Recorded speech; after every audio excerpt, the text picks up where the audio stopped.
Virus ने जिस तरीके से इस दुनिया को प्रभावित किया है, ऐसे में सबसे बड़ा सवाल यहाँ पर यह है कि आखिर ये बीमारी और इसकी रफ्तार कब तक थमेगी। मगर इसी बीच डॉक्टर एंथनी ने एक बहुत बड़ा खुलासा किया है। उन्होंने एक ऐसी बात कही है जो वाकई में बहुत ज़्यादा चिंतनीय हो गई है। ऐसा क्या कहा है उन्होंने और आखिर कब तक रुकेगी कोरोना वायरस की रफ्तार, जानिए इस खास रिपोर्ट में। नमस्कार, आप देख रहे हैं IBN भारत, मैं हूं आपके साथ दीक्षा। कोरोना की बढ़ती रफ्तार दुनिया भर के लिए एक कभी न भूल पाने वाली अमिट याद बनकर उभरी है।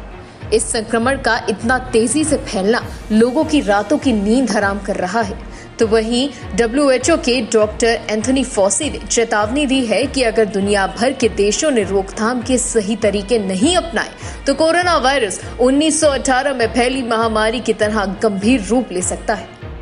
अमेरिका के बड़े संक्रामक रोग वैज्ञानिक डॉक्टर एंथनी फॉसी ने बड़ी चेतावनी देते हुए कहा है कि कोरोना वायरस का प्रकोप 1918 में आए स्पेनिश फ्लू से भी ज्यादा खतरनाक रूप ले सकता है, जिसमें 5 करोड़ लोगों की मौत हो गई थी। प्रथम विश्व युद्ध के बाद स्पेनिश फ्लू महामारी के चलते दुनिया भर में 5 से 10 करोड़ लोग मारे गए थे और डॉक्टर फॉसी इस बात से चिंतित हैं कि इतिहास खुद को दोहरा सकता है। डॉक्टर एंथनी फॉसी ने कहा कि स्पेनिश फ्लू दुनिया की सबसे भयावह महामारी थी। मैं उम्मीद करता हूं कि ऐसी स्थिति कोरोना के साथ ना आए, लेकिन इससे शुरुआत कर दी है। जॉर्जटाउन विश्वविद्यालय के एक ऑनलाइन कार्यक्रम में डॉक्टर एंथनी फॉसी ने छात्रों से बात की और कोरोना वायरस के खिलाफ लड़ाई की गंभीरता की चेतावनी दी। उन्होंने कहा कि संयुक्त राज्य अमेरिका में गंभीर स्थिति है। साथ ही उन्होंने कहा कि यह महत्वपूर्ण था कि युवा लोग समस्या का हिस्सा न बने। स्पेनिश फ्लू महामारी ने पूरी दुनिया में 102 साल पहले दस्तक दी थी और उस वक्त पूरी दुनिया की लगभग 1/3 आबादी इससे प्रभावित हुई थी। अमेरिका में रोग नियंत्रित केंद्र के मुताबिक हाल के इतिहास में 1918 की महामारी सबसे खतरनाक थी। ये H1N1 वायरस के कारण फैला था।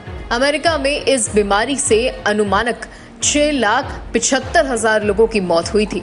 भारत में माना जाता है कि प्रथम विश्व युद्ध से लौटे सैनिकों के साथ ये वायरस आया था। समझा जाता है कि पूरी दुनिया में इस बीमारी से जितने लोगों की मौत हुई थी, उसके 5वें हिस्से के बराबर भारत में मौत हुई थी। कोरोना वायरस के संक्रमण को फैलने से रोकने के लिए लगे तमाम प्रतिबंधों के बावजूद एरिज़ोना, टेक्सास, फ्लोरिडा में एक दिन में कुल 25,000 नए मामले सामने आए हैं। मास्क पहनने की अनिवार्यता, लॉकडाउन, चिकित्सकीय जांच और अलग रहने के आदेश बताते हैं कि दुनिया के विभिन्न हिस्सों में संक्रमण के मामले लगातार तेजी से बढ़ रहे हैं और हालात उतनी ही जल्दी सामान्य होने की संभावना फिलहाल दिखती नहीं है, जिसकी कुछ सप्ताह पहले कई नेताओं ने अंदाजा भी लगाया था।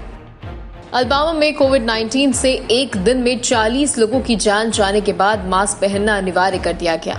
टेक्सास में बुधवार को संक्रमण के रिकॉर्ड 10,800 नए मामले सामने आए हैं, जहां रिपब्लिकन गवर्नर ग्रेग अबॉट लगातार मुंह ढकने पर जोर दे रहे हैं ताकि एक और लॉकडाउन से बचा जा सके।